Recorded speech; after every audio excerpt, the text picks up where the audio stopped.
Ignition sequence start. The reason I'm prepared for this position is because I've been preparing for this all my life. As far as Redacted, he's our guy. We still got Redacted. Our goal is still to win a championship.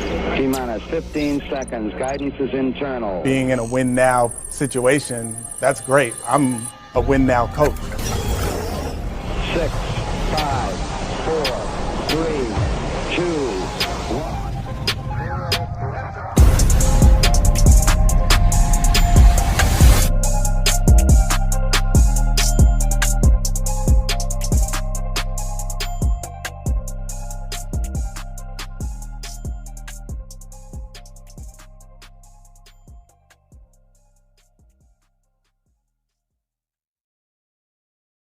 James Harden is no longer a Houston Rocket. What's up, and welcome to another episode of Locked On Rockets, your daily podcast home for everything Houston Rockets basketball, part of the Locked On Podcast Network, your team every single day.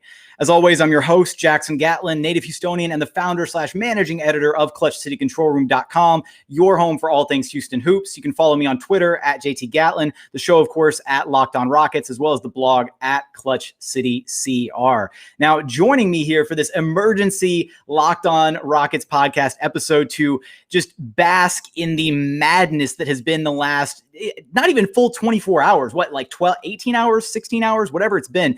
Taylor Pate, Apollo Houston's local Rockets content creator. How's it going, Taylor? Oh, not too bad, man. Just living in the wake of the post James Harden era. Yeah, and I feel like I'm maybe a little bit too over enthusiastic. I feel like maybe I should tone it down a little bit because this might be kind of a mourning period of sorts for a lot of people.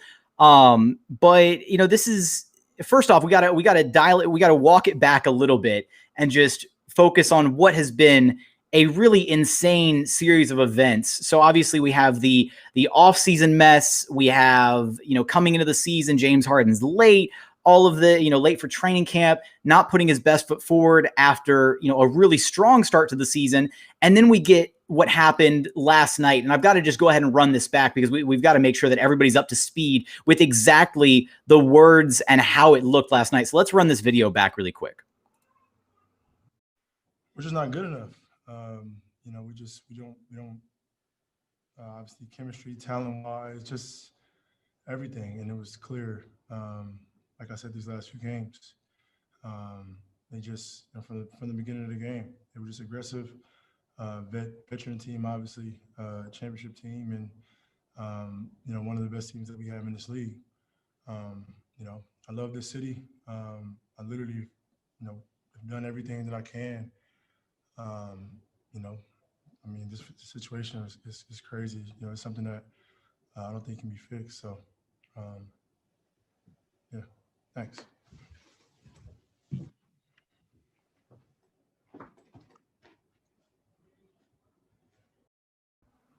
It is so wild to think that yesterday's Lakers game and these last few games where we've seen just arguably the worst version of James Harden that we've ever seen in a Rockets jersey is how we'll remember him. That's, at least this little final stretch. And we're going to talk about this trade package in just a moment and kind of break down some of the pros, the cons of what they were able to actually finally haul in for James Harden and putting an end to this saga. But Taylor, if you had to boil it down to just like, maybe not an elevator pitch, but just your immediate reaction to how this has all played out to this very moment, where's your head at? From the time that training camp started, and Harden showed up late, it kind of felt like everybody's worst fears had kind of come to fruition. Everybody in the offseason is thinking, well, maybe they can convince Harden to stay. And even up into the beginning of the season, there's hope that that's going to happen. But then he shows up late. He's acting unprofessional.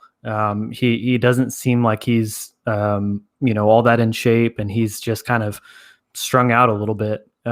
It became a very, very cold, hard truth moment. And we've kind of seen the downfall from there.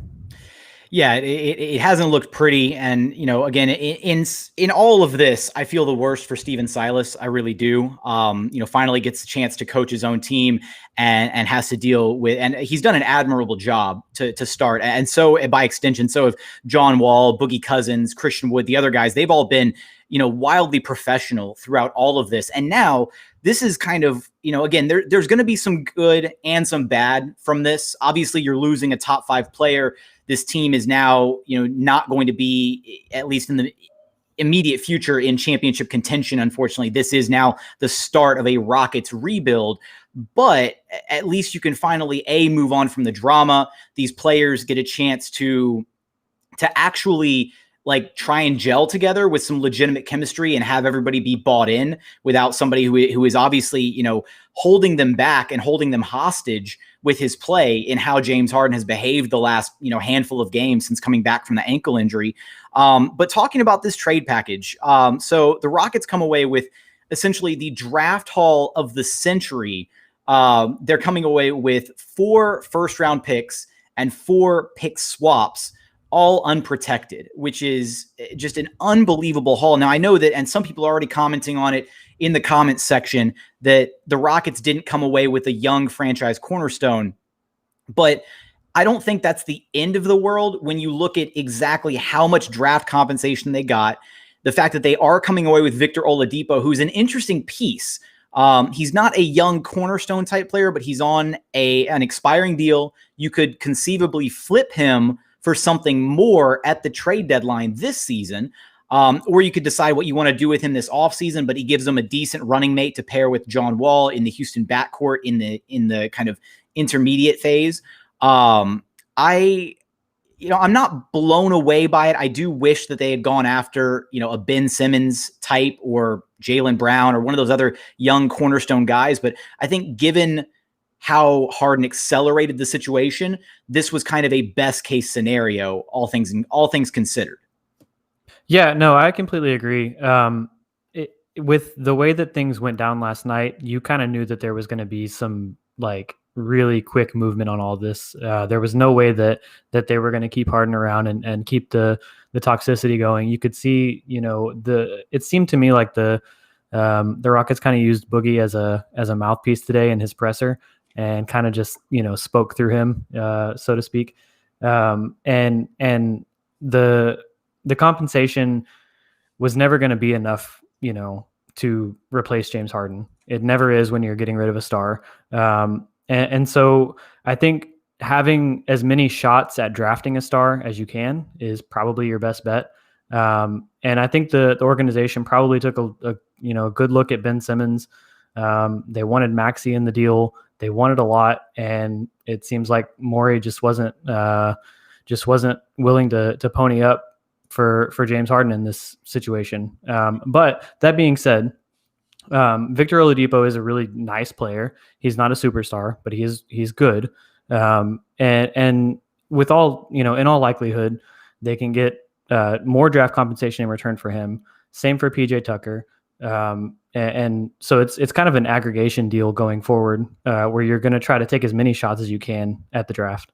Yeah, and speaking of PJ Tucker, you mentioned it just as we were going live, that Kelly Iko is already reporting that the Rockets have multiple teams interested in pursuing PJ Tucker, and I think that was an important distinction in keeping PJ out of the James Harden trade. A lot of people kind of had it pegged that PJ would be included with James Harden wherever he wound up going, and I think it actually benefits them more that PJ Tucker is going to be a separate trade, because now you're going to be able to get back, I would imagine, at least a first for PJ Tucker. I know that in a lot of people's eyes, he's had a bit of a down start to this season, but he's still a lethal three-point shooter. He's still going to be an excellent piece for a contender, and he's only on a one-year deal. You're right. The fact that they didn't ink that extension for PJ Tucker is huge, because a team has a lot of flexibility with him where they can kind of, a contender can float away a first-round draft pick in this year's draft, where it's going to be a late 20s kind of pick, or even maybe an early second rounder, possibly, to take a flyer on half a season or 3/4 of a season of PJ Tucker if they're really, competing for championship aspirations. Now, you did mention the the Boogie Cousins commentary this morning, and I do think it'd be fair to kind of run some of that back because Boogie was absolutely not pulling any punches. So let's hear what he had to say, because he was definitely quite a bit disgruntled about James Harden's commentary and how he was behaving towards his teammates and the organization. The disrespect started way before, any interview. Just the approach to training camp, showing up the way he did, the antics off the court. I mean, the disrespect started way before. So this isn't something that, all of a sudden happened, last night. But with that being said, like I said, this is the nasty part of the business. So it is what it is. Now, obviously Boogie's not one to mince words. And, we got the news that James Harden wasn't reporting to practice today. And a lot of people immediately came to the conclusion that had James Harden reported to practice, that Boogie Cousins might have dusted him on site, which I wouldn't put it past Boogie Cousins to incite a little bit of something with his overt gesturing, which he is ever so fond of during basketball games. But I want to know, for those of you tuned in right now, listening, following along, hanging out in the chat, if you had to boil down all your feelings about what you've got going on right now in your head into one word, what is it? Are you angry? Are you sad? Are you disappointed? Are you happy? Are you relieved? How are you feeling right now? I want to see some reactions in the chat. And I'm also going to try something a little bit interesting later on. I want to pull people in. So if you've got something to say, if you want to voice your opinions about, how you're feeling about this trade, shoot me a DM right now on Twitter. I'm going to invite, one or two people to join Taylor and I on here and kind of share your thoughts about where this team is at, what's going on, how this trade is, impacting, how it's setting them up for the future.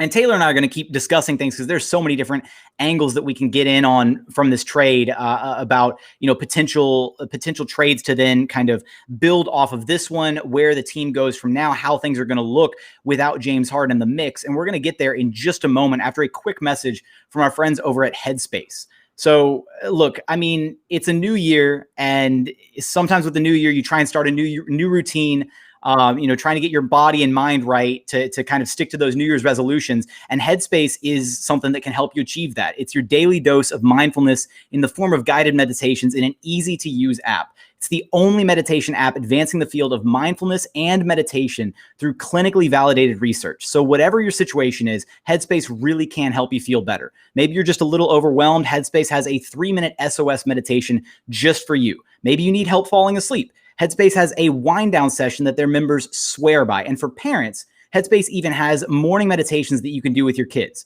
So if you're interested, go to headspace.com/lockedonnba. That's LOCKEDONMBA. And, check them out. They've got a 1-month free trial with access to Headspace's full library of intensive meditations, relaxation therapies, all of that. So definitely go check that out. Now, continuing on here at Locked On Rockets, Taylor, as far as this trade goes, first off, I kind of want to know, I mean, looking at these draft picks, it's really nice, first off, to see that Rafael Stone continues to impress as the Rockets general manager. The fact that he was able to get all 4 of these draft picks and all 4 of the pick swaps unprotected. As far as Rafael Stone's tenure right now, I mean, where are you kind of ranking him right now? I guess not ranking him, but just, has he impressed you? Or are you still kind of holding back a little bit of judgment? Where's your head at regarding Stone's performance so far? Yeah, I mean, I would say that I have a mild level of being impressed with Rafael Stone. It's a little too early to say entirely, just because we don't know how he's going to draft. And that's the important part of having these picks. But at least getting the picks, that's a huge deal. And the Russ and John Wall trade, I mean, you netted a pick and the better player. Mm-hmm. And then, you set up the Robert Covington deal to get Christian Wood, and you managed to sign Christian Wood, not to mention Steven Silas. So overall, I mean, yeah, he's certainly put himself in a position to be a great successor to Daryl Morey. Now, again, there's so many different emotions that I'm kind of throwing up on the screen right now. Again, we've got people who are, conflicted, in pain, sad, all of these different one-word emotions going on right now.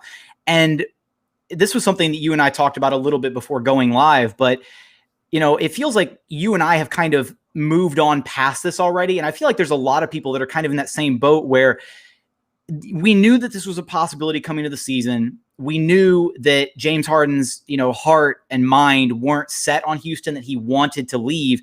And so it's almost like finally just, getting that chance to pull the Band-Aid off and just finally move past things and allow this franchise a chance to move forward, allow James Harden to move forward. And you got this, beautiful draft package back, to set yourself up for the future. But as far as James Harden goes, I kind of did an ode to James Harden late last night, just kind of reminiscing on some of the good times here in Houston. Is it fair to say that, because I personally think I'm going to, obviously this ending is disappointing and it's not how anybody would have wanted this to pan out.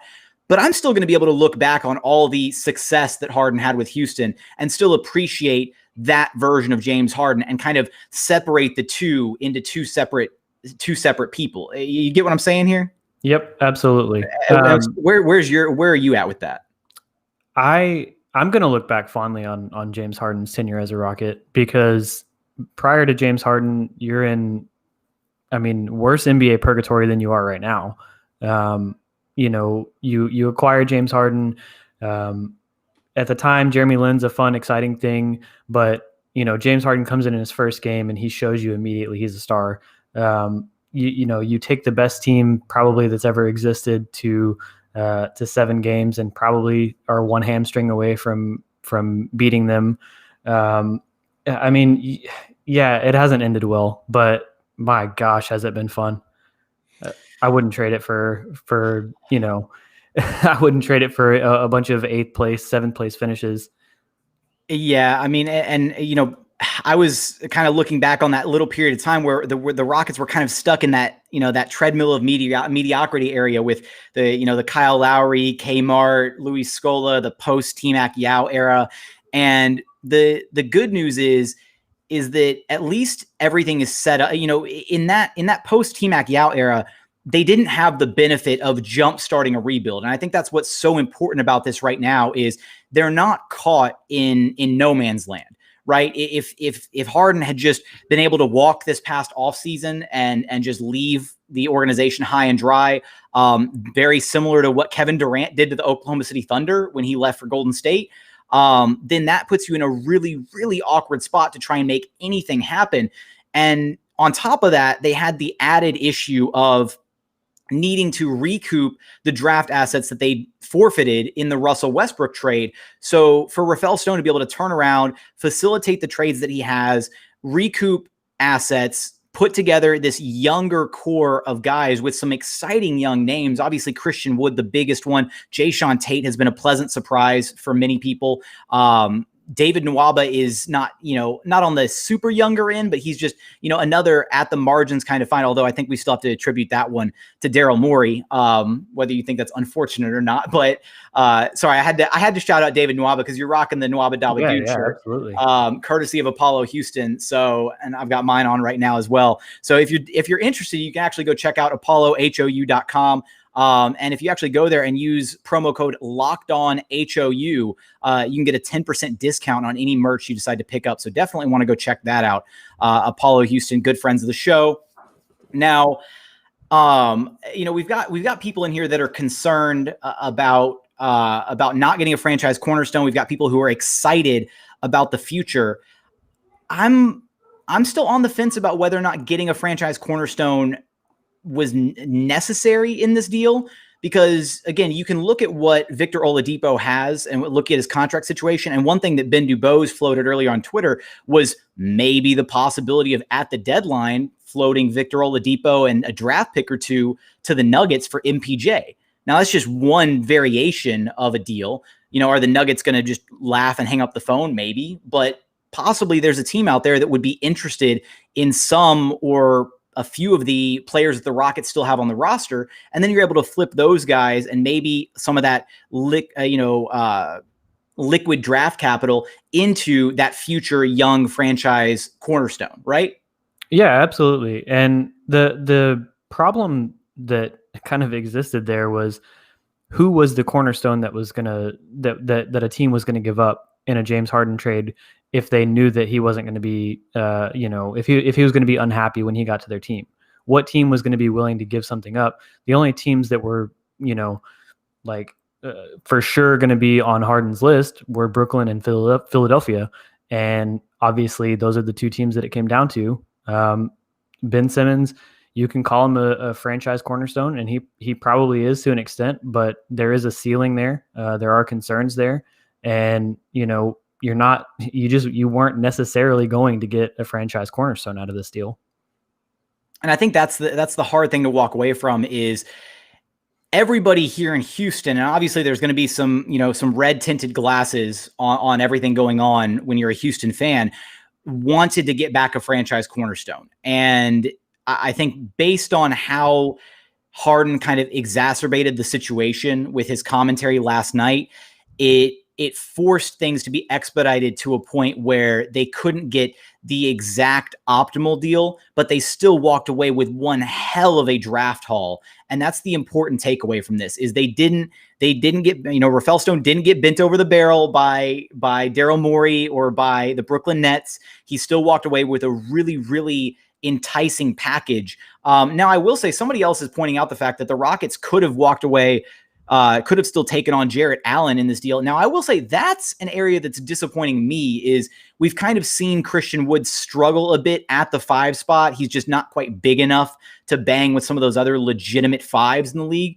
And bringing back Jarrett Allen to Houston, a guy who played Texas State, right? Would have been cool to have him and Christian Wood be kind of your 4 or 5 lineup for the foreseeable future. So I wonder what the reasoning was there, what the logistics were there, and why that didn't quite pan out. As far as how that deal could have potentially shifted or been constructed, would you have wanted to see something shift differently, or are you pretty much happy with how it played out? That's a little tough. I think Jarrett Allen's he's a really good player. He's got a lot of potential. My whole thing is I've been pretty consistent on I like Christian Wood at the 5. I just want him to get more minutes there and get more of a repertoire, against NBA starting centers. Yeah. And I want him to bulk up a little bit, not a lot. I don't want him because his advantages are going to be best suited at the 5. If you put him at the 4, I feel like you kind of mitigate some of what he gets an advantage at being at the 5. So I do think maybe the player composition could have been a little bit different. Maybe they could have taken Allen and flipped him. But I'm not too disappointed. Coming up, we're actually going to reach out. We're going to bring on fellow Locked On host from over at Locked On Nets to kind of get a bit of a Nets angle on things, just a quick reaction over there. And then we'll also kind of, we're going to circle around and do those. I want to get some of the fan reactions too. Have a few people who have DM'd that I'm going to invite in and bring in to kind of share your thoughts, feelings about what all's going on after a quick message from our friends over at betonline.ag. Now, look, Taylor, are you a betting guy? I am a big poker player. I'm kind of a gambler. Yeah. This is, the cool thing about BetOnline is look, we've got NFL playoffs here, right around the corner. We've got NBA basketball in full swing, and there's really only one place here at Locked On that we trust, and one place that has you covered head to toe in online betting, and that's betonline.ag. And if you sign up today, right now, at betonline.ag, you can use our promo code Locked On, LOCKEDON, and you'll get a 50% welcome bonus with your very first deposit. Now, you may not be able to vote on or to bet on James Harden's futures anymore. That is now out the window as he has formally been traded. That was my favorite prop bet to throw out there when talking about BetOnline. But there's still plenty of great games to throw some money on throughout this season, throughout the NFL playoffs. So it's important. Don't sit on the sidelines anymore. You can get in on the action. Don't forget to use that promo code Locked On. You'll get a 50% welcome bonus with your first deposit. So be sure to check out BetOnline, your online sportsbook experts. Now, going to our final segment here at Locked On Rockets, we're still hearing a lot from you guys in the chat. I've got a couple invites I need to send out over here, but I want to get this first invite sent out because we're going to pull in fellow Locked On host. I'm producing and talking here, so this is frustrating. I'll tell you what, Taylor, can you carry the show for 2 seconds? Yeah, absolutely. What's going on, chat? I love it. So, I kind of wanted to just bring up a few of Victor Oladipo's stats, just because he's really a better player than, than some of the stuff that you could have gotten back. I guess you'd be comparing Karis LeVert and Victor Oladipo at this point, since they were kind of swapped for one another. Oladipo is currently shooting 36.2% from three, which is the second best of his career, and he's taking a career high 7.7. So that's encouraging. He's also shooting 43.3% on catch and shoot threes, also really good, and he's really good above the break, which is something that the Rockets kind of lack currently. I'd agree with that 100%. Above the break shooting is not the current Rockets' forte. It's not at all ugly. It's Ben McLemore, and that's about it. Yeah, that's not good if Ben McLemore is your only above the break 3-point shooter. I think I don't remember his numbers right off the top of my head, but at least it feels like John Wall has been at least attempting some above the break threes. But when you're stuck with just all these guys who are essentially corner 3-point shooters in PJ Tucker and then non-shooters in David Nwaba and Jayshawn Tate, it's just looked like a really clunky offense. So you're absolutely right. Getting Victor Oladipo in, shout out Don Knock, who brings up a really good point. House is good above the break, but House hasn't played. That's been missing since his injury, and then I guess now COVID protocol. I mean, and that's something else that this team has just been plagued with is, right, you're looking around, and there was a chance for this team to come out and make a little bit of noise. I still maintain that on paper, the talent level for this team coming into the season was better than the past 2 seasons. I really still feel that way, even though it hasn't translated to wins, and even though James Harden didn't buy in and has now been traded. The talent level on paper just looked a lot better than what they'd had in previous seasons. And it's just disappointing that it didn't pan out that way. But now you get Victor Oladipo in to be the backcourt running mate to John Wall. Presumably, once House is healthy, you'd have a starting lineup of John Wall, Victor Oladipo, Daniel House Jr., Jayshawn Tate. Like, if PJ Tucker gets moved, like, does Jayshawn Tate get the starting nod? Chat, what do you think? Does Jayshawn Tate get the starting nod if PJ Tucker gets moved? Yes or no? I want to see the reactions to this one. I really like that from a playmaking perspective. He brings a whole lot more playmaking than PJ does, and it's been really exciting to see him.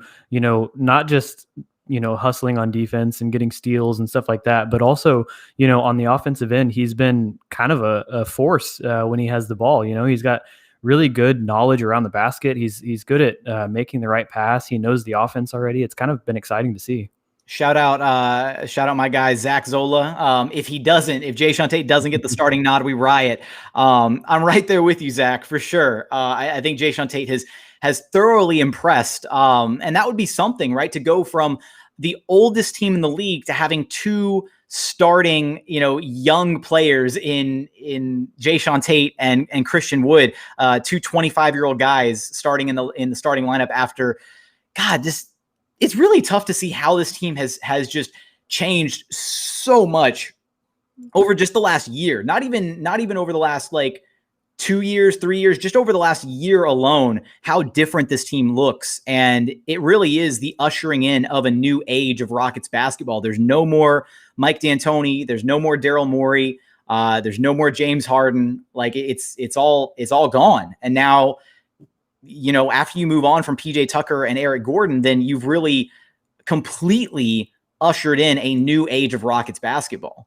Yeah. And it's actually kind of cool how they not only did they jumpstart their rebuild, so to speak, with the picks that they got, in this trade, but they also kind of started their rebuild with Christian Wood and Jayshawn Tate being 25 rather than 21 or 19, and completely fresh and haven't not having professional basketball experience and stuff like that. These are guys that have kind of been around the block a little bit. And it kind of speeds up that process a little bit for you. Yeah, and again, this all circles back to Rafael Stone, who was really trial by fire when he became the Rockets GM. And, the decisions that he's made to this point, it was really impressive how he was kind of straddling the fence, because he had to play both the hand of, okay, James Harden could be out the door any moment, or James Harden could be bought into what we're trying to do here, and we need to field a competitive roster to at least give ourselves a chance to convince him to stay. And the fact that he was able to do that, and put together a roster that, again, it didn't translate to wins, but I really feel like there's so many variables that went against this team throughout these first 9 games. The biggest one of which can be pointed to is just the COVID protocols, holding out Boogie, holding out Gordon and Wall for those first 2 games that they lost, unfortunately. Then, you postpone the first game, which by and large would have been maybe not an easy win against the Thunder, but the Thunder are largely pegged as a team that's not going to be a playoff team. And, then you get further down the line, James Harden, starts playing in neutral, starts, kind of half-assing it a little bit. It becomes frustrating to watch. It becomes almost unbearable to watch.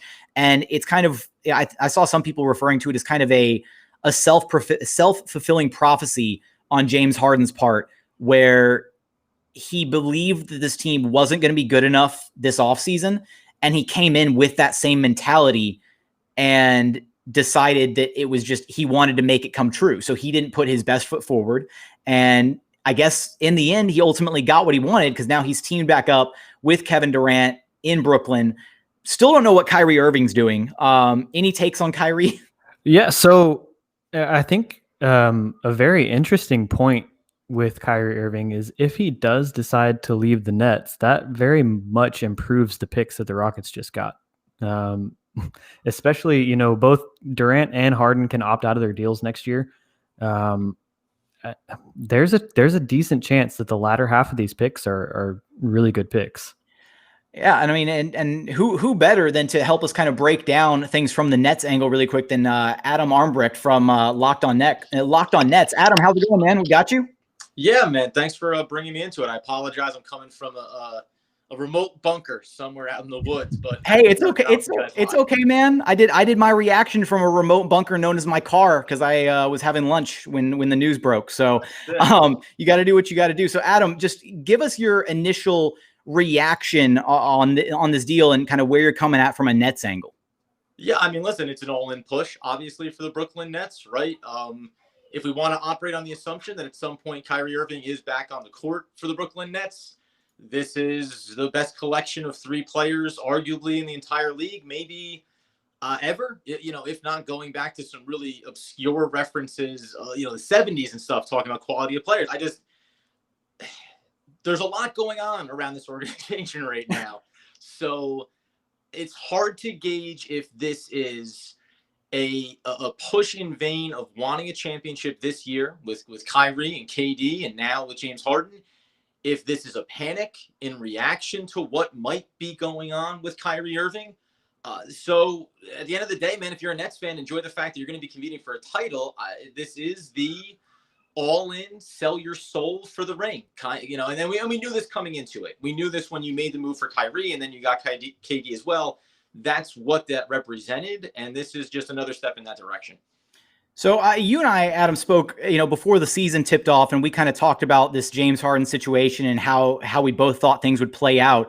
Now, would you have imagined that it would have gotten to this point where things got so toxic with the Rockets organization that Harden had to force his way out with a goodbye speech at the podium after a pair of really disappointing back-to-back losses against the Lakers? Would you have pictured this happening? And do you have any reservations about Harden's demeanor, behavior, the way that he forced his way out of Houston and is now on the Nets? Because that's kind of something I've heard some people talking about, is Harden has kind of shown his hand as to what his character is like now. So is that a concern, or are you just concerned with James Harden, the basketball player, becoming a Brooklyn Net?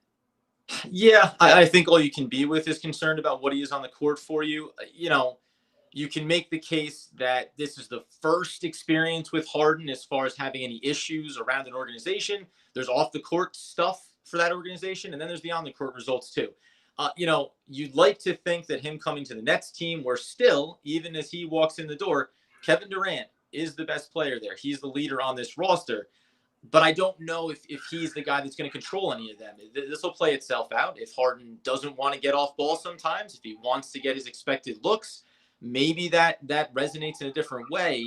But listen, Doug has said this too on the podcast. We're of the mindset of you take things at face value, and it just looks like the time had run out. And let's be fair, you guys would say too that it's not as though Houston has always been on point in regards to how they've organized the organization and maybe even arguably what they've done around James Harden to put them in a position to win a championship sooner.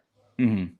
No, for sure. And I've got one more. We've got a chat question for you actually, about comparing the Nets to the Celtics. So I'll let you tackle this one.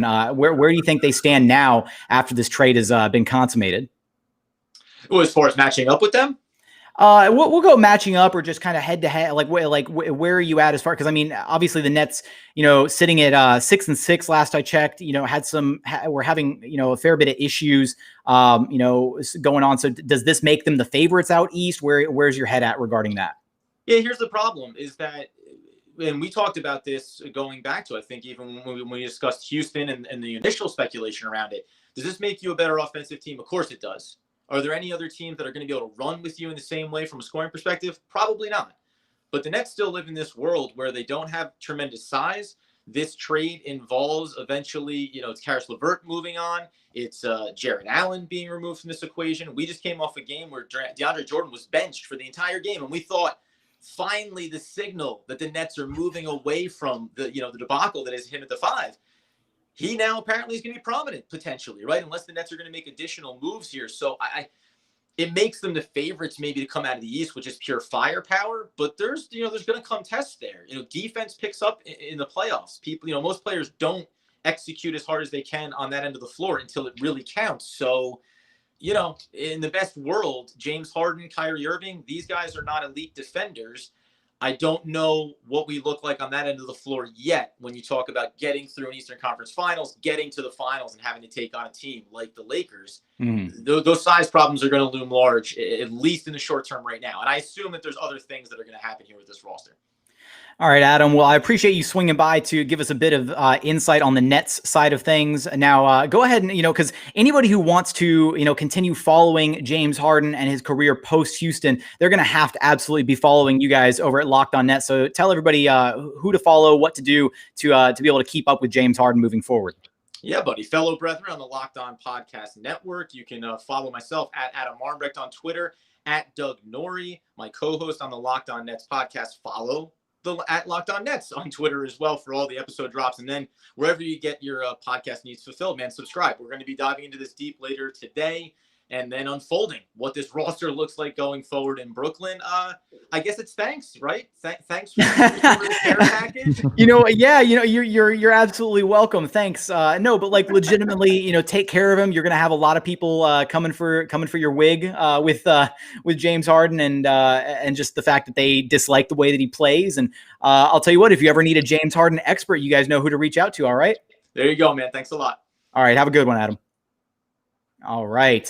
So we got our Nets angle in there. Now we've got a few more questions that have popped up over here. And Taylor, I didn't mean to sideline you to be able to do that Nets angle of things, but got to bring in the rest of the Locked On Network and kind of make sure that we're touching base on all things over there, because I'm fully expecting a lot of people to want to keep up with James Harden post Houston career. Are you going to be keeping up with what he's doing? Are you going to be invested in what he's doing, or? I don't know how invested I'll be, but I'll definitely be following. I mean, I'm going to check scores on games. I'll probably, watch at least the nationally televised games. And at the end of the day, like that dude brought me years worth of happiness and enjoyment watching the Rockets. I mean, I feel like if he wins a title this year, I'll be happy. I don't know this, I had this conversation with Dubose a while back about if Harden gets traded, does it take the burn off a little bit more, like, does it burn more or less if he wins a title like in Philadelphia with Daryl Morey, or does it hurt more like if he goes elsewhere like Brooklyn or one of the other possible locations and wins a title there? And we both kind of agreed that it hurts a little bit less if he does it in Philly with Morey, because then it's like, okay, like they can both be kind of justified in what they did. Like you can maybe look back on some of their ventures as, you know, members of the Rockets franchise and think, okay, yeah, they just came up a little bit short here and there, but it kind of ultimately validates what they were trying to accomplish.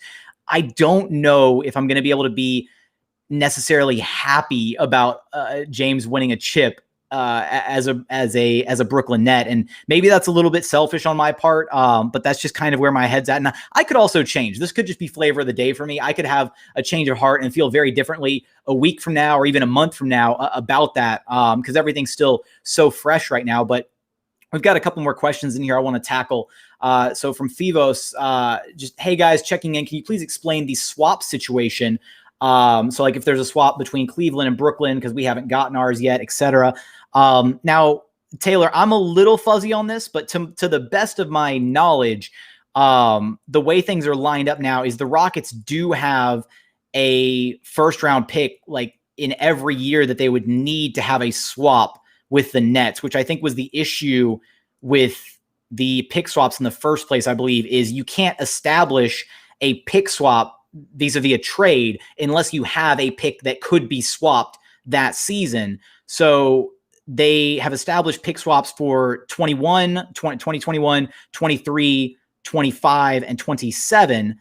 Now, off the top of my head, I believe which of those, help me remember, which of those are the Rockets picks that they have the right to swap? So the swaps would have been the inverse of the Russ trade, right? So you traded away picks in the Russell Westbrook trade, and you can't trade in consecutive years. So 22, 24, 26. So the odd numbered years, 21, 23, 25, is where they're getting those swaps at.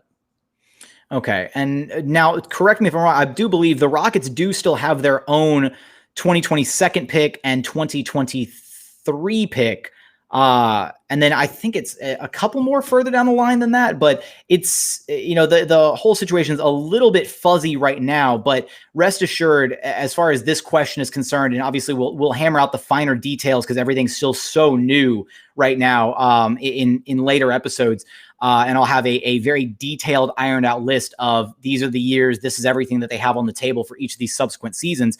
But essentially, the Rockets will have the right on those years to swap whatever first round pick they have with the Brooklyn Nets, and they get the most favorable of those picks in each of those 4 years, which is just impressive to go from a team, again, with zero draft capital into a team that has all of this draft capital all of a sudden is really prominent. Now we've got one more. I knew we had one more over here. There it is. From Connor, with Harden gone, who becomes the number one option? Is it Wood or more balanced scoring / playmaking? I'll let you take a crack at this, Taylor. Where's your head at? So my opinion is going to be that it's not going to be a number one option, so to speak. Victor Oladipo coming in, he's currently sitting at a usage percentage of 26.7, which is lower than what James Harden typically sat at, but it was about what Harden was at this year. Presumably, he's more understanding of taking not necessarily the front runner or the front role, the number one role. You've got John Wall, who's a veteran. He's looked explosive as all get out. You've got Christian Wood, who is just budding into an offensive superstar. Defense needs a little bit of work, but yeah, we're getting there. We're getting there. He's a young guy. I think people kind of forget that he, this is his first role being in a prominent position. And I remember, pulling up some of Clint Capella's numbers, from his first year as a starter when he was thrust into the starting role back in 16-17. And some of the numbers, the advanced numbers, are really similar for Clint Capella and Christian Wood. And Wood has all the same tools that Capella has to be a good, solid defensive anchor, in addition to the really versatile offensive skill set that he brings to the table. So I think that's a very high ceiling for him. I completely agree. And you saw that not the first year, but the second year that Clint Capella came in, he put on some weight and he looked just worlds better. I think Christian Wood has like 30 games against starting NBA centers in his career. Like, it takes big guys a while to get up to that speed. So as far as the number one guy goes, I think it's going to be spread out. I mean, just all over the place. I mean, you might even see like Boogie getting, clutch shots. Oh God, if we're seeing Boogie getting clutch shots, I mean, I wouldn't put it out of the total realm of possibility, but I do think that there's an opportunity now that obviously the James Harden storyline, the James Harden saga was the cloud hanging over this franchise coming into the season. But now that this is finally taken care of, it's resolved, and this franchise can move forward without this, looming darkness. There's a lot of interesting storylines to follow. You've got you've got John Wall and DeMarcus Cousins and them teaming back up since they're, the first time since their Kentucky days, as well as their injury rehab and how those guys look and how they progress through the season. I think so far we can safely say that John Wall has looked really damn good, very much, kind of the John Wall of old.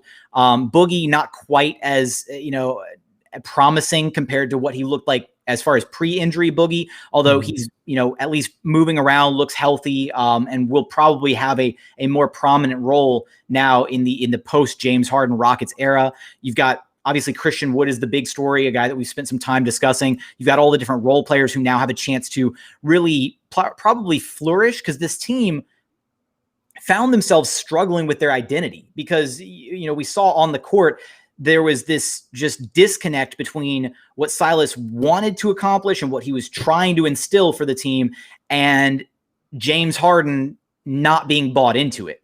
And we kind of attributed that, or at least I did. Maybe I shouldn't say we. A lot of people attributed it to James Harden trying to find the right balance between being quote unquote James Harden and buying into the Silas offense and meshing with that, when in reality, he just didn't care. He was checked out. He was playing in neutral, whatever you want to call it. And so now we're going to get a legitimate shot to see Silas and his system and guys who are bought in and want to play here and, have a reason to play hard, and guys who want to be on the floor, all these different things. And hopefully it turns around, because I think Stephen Silas deserves a legitimate shot to be able to coach some of these guys up and actually make a little bit of noise. I'm not completely ruling out the possibility of this team making the playoffs. Have you completely given up on that, or where are you at? No, I think they definitely they have the talent to push for a playoff spot. I mean, obviously they're not going to have home court advantage, more than likely. They don't have a lot of as much time together as a lot of these other teams. They're kind of getting an even later start now, making a trade like this. But that being said, they've got a lot of dudes who just like flat out like hustle, play good defense, play basketball, like from a on the court perspective, where they're buying into a system, they're, buddies, they're pals. There's not this huge just elephant in the room attracting all this attention while you're playing basketball.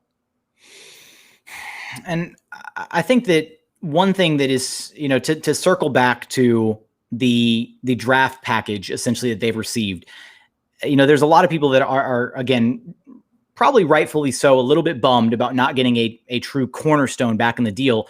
But the thing about these NBA draft picks is, one, there's two ways that these draft picks are going to convey for the Rockets. Is they're either going to convey in the form of you actually hit on some guys in the draft, whether they turn into really solid rotation players, or maybe you find that one diamond in the rough and you get really lucky and you get a top tier type player out of the draft, for maybe, you land in the lottery one year or whatever.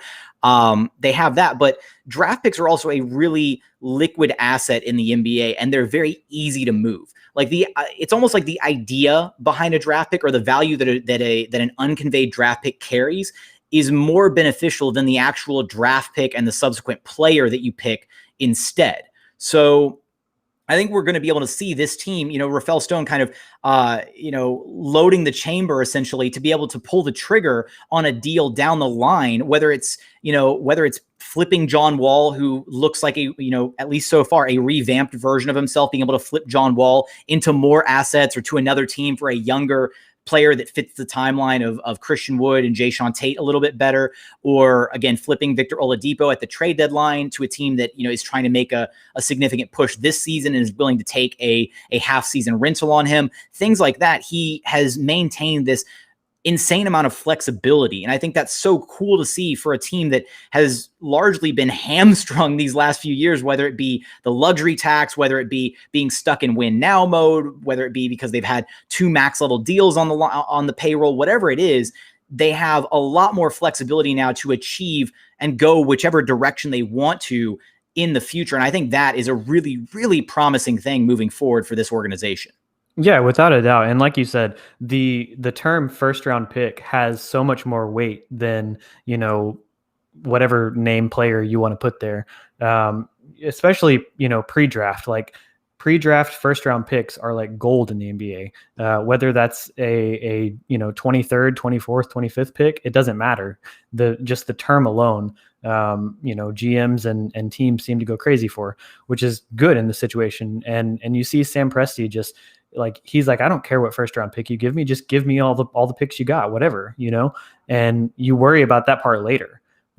Especially when you're trying to, you're trying to find your next superstar. Okay. So you've got, up to 8 chances now with the draft. You've got players that you can include to do that. And you've got other shots with some of the players that you can trade right now for more draft picks. I mean, you can't really ask for a better situation than that to try and throw darts at the wall and see what sticks. Truly. Now, just your total shot in the dark, Taylor, and I'll take one after you do. Where do you think they trade PJ Tucker to? Not what do they get back for PJ Tucker? Just what championship contender do you think is going to take a flyer on PJ Tucker and cough up an asset or two or whatever to procure his services for this season? I actually think it might be Philadelphia. Since they missed out on Harden, they have some holes that Tucker could fill, and it wouldn't cost them much to do it. And they were obviously willing to kind of push for that with the James Harden trade. So I think that's a very reasonable place for him to land. I'm actually, I was going to go out east too, but I was actually going to go Celtics.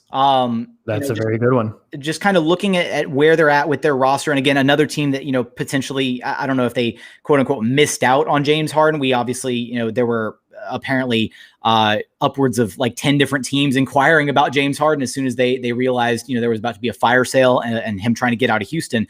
But the Celtics are a team that I think PJ, again, they've got, Ainge has a treasure trove of assets over there himself. And if he's willing to cough up, a first round pick, something that's going to be, again, probably a late first, this season or next year or whatever for PJ Tucker services, it makes a lot of sense. So it'll be interesting to follow and see where he goes. Hell, maybe the Nets circle back and they say, hey, we've got one more pick that we forgot about, or a pair of second rounders or something. And they're like, yeah, they actually, I think they do have 3 second rounders in 2022. So, yeah, because the trade isn't official yet. I mean, we have the reports of the trade, obviously, but anything could be, things could be adjusted. Guys could be added, removed, that kind of thing.